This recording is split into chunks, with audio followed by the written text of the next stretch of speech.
I listen to Bill Good on the Open Line program quite frequently, and there is talk about the Portman Bridge and building a new rapid rail system to UBC. Well, these are transportation issues that I don't really have a great opinion about. I'm not that familiar with downtown Vancouver, so I won't make any comment on them. But there definitely are transportation issues that I think need to be addressed, and I'd like to throw a few ideas into the pot that I haven't really heard any discussion about.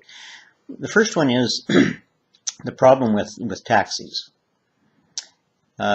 Just to give a bit of a quick overview, 40, 50 years ago, pretty well all cities in Canada decided that there needed to be a limited number of taxis with fares that were established by the city, in part to ensure that drivers got an adequate income and that the taxis that were being driven were adequately maintained.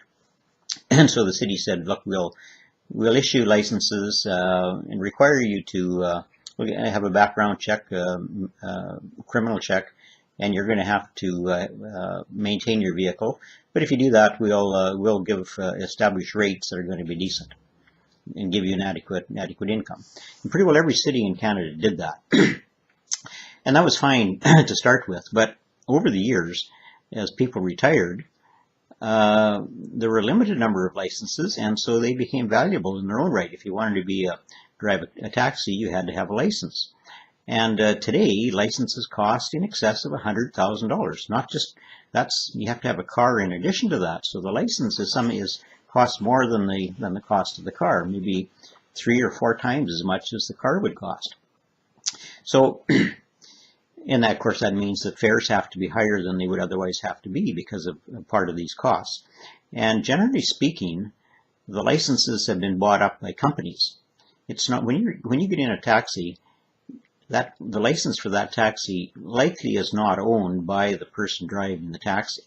It's owned by a company, and they hire taxi drivers out. So taxi drivers are back to making essentially minimum wage again. So that's a problem.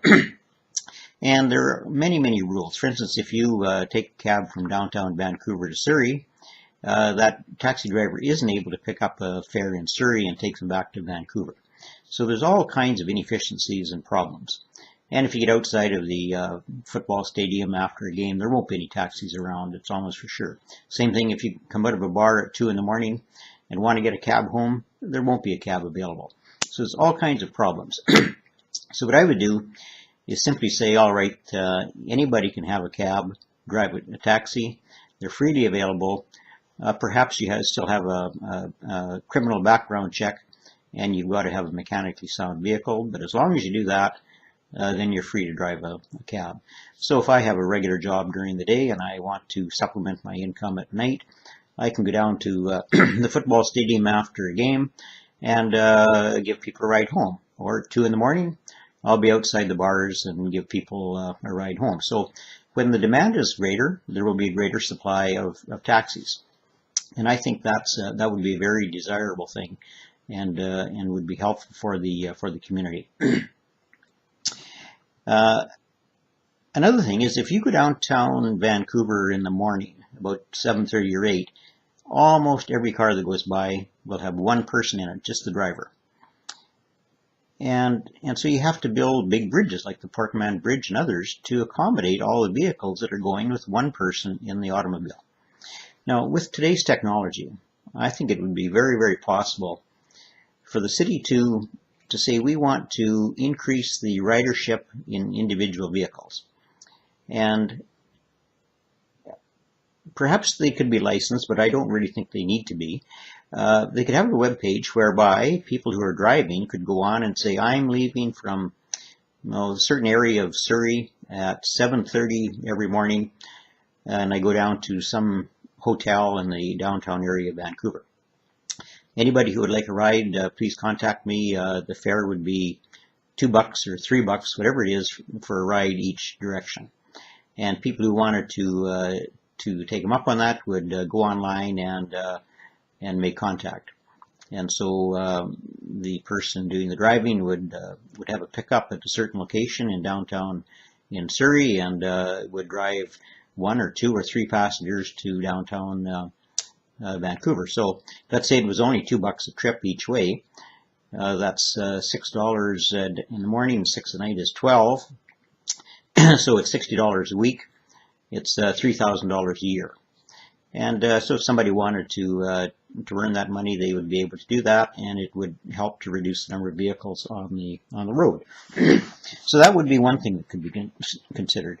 If you wanted to be a bit more aggressive, you could do as they do in Singapore. Now, Singapore is a crowded city and is congested, and they recognize, and they have some very wealthy people, mind you, and they recognize that you can't just let anybody and everybody drive downtown. It would be havoc. So they put a limit on the number of cars that can be downtown during office hours, and they auction off the right to do that. So if you want to drive downtown either by yourself or with others, you can do that, but you've got to acquire a license that allows you to do that. And these licenses trade on the open market. So if you want to get a license, you've got to buy one from somebody who's retired or who's died or whatever. And these cost today about $67,000 US. So you buy your car, perhaps it's $35,000 or $40,000, and you buy your license. I think it's a certificate of entitlement, I think is what they call it, for $67,000, and that will enable you to then drive downtown either by yourself or with others anytime during office hours. If you only want to go downtown at night or on weekends, then it's I'm not sure there may not even be any charge for that. But to go downtown during office hours, you've got to have one of those certificates, and the police do check on this. The fines are very, very significant, like $4,000 and $5,000. You might the first offense I think is lower, but if you start doing this a second or third time, the Singapore authorities, you don't fool around with them. They're looking at $5,000 and $6,000 and $8,000 and $10,000 fines for people who break the rules. So that would be another way to reduce the amount of traffic in going downtown Vancouver, and trying to make sure that there's more than one person in the vehicle. Now, other things that could be considered. I lived in Lesotho. Well, this goes back 35 years ago now, but in the capital city in Maseru, they had a system where people drove Volkswagen Combis, they were called. These are small vans, and they ran on a fixed route, and they would put a sign in their window indicating what that route was. And after a while, the residents got to know exactly what that route would be. So if you saw one of the vans coming along, you'd put up your hand, it would stop, you'd jump in.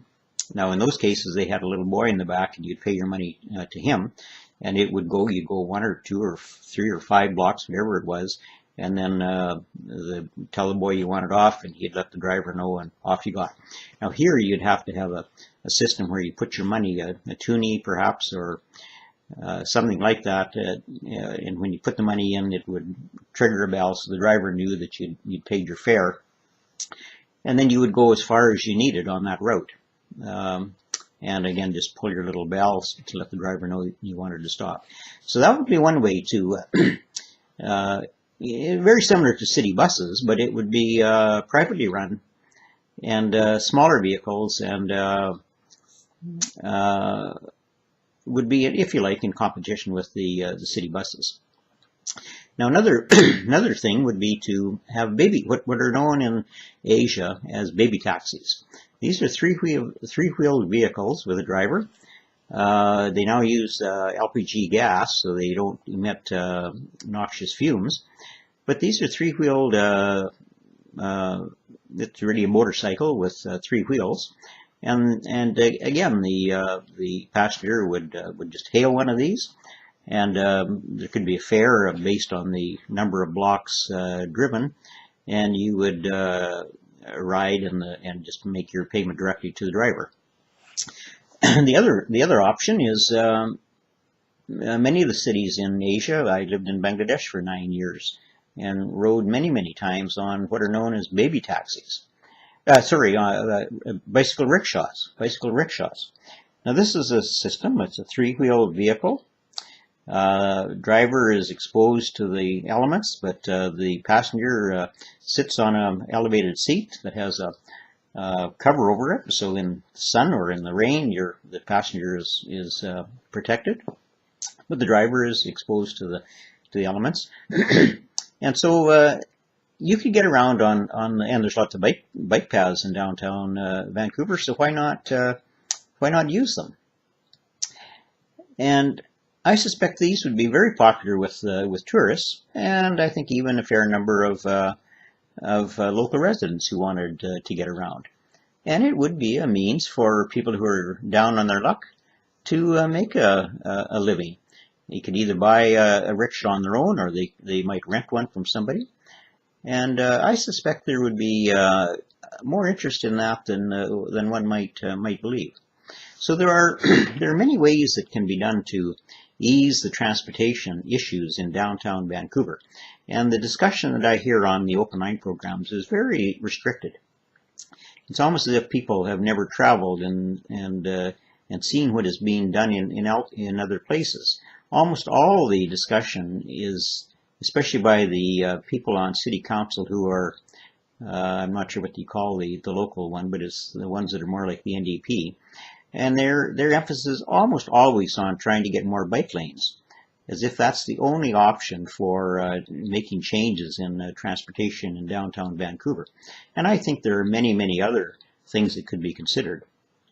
So somebody needs to pick up ideas like this and run for office, get the discussion going, and if they're not successful, at least get that discussion out there so that people know there are other options. And if they're going to bellyache about paying money to cross the Port Mann Bridge, let them know that there are other ways of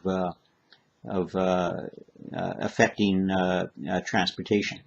And the Singapore system will very quickly reduce the number of vehicles that are on the streets in downtown Vancouver, and increase the ridership on rapid transit, and would get more than one person in the vehicles that are going downtown in the morning.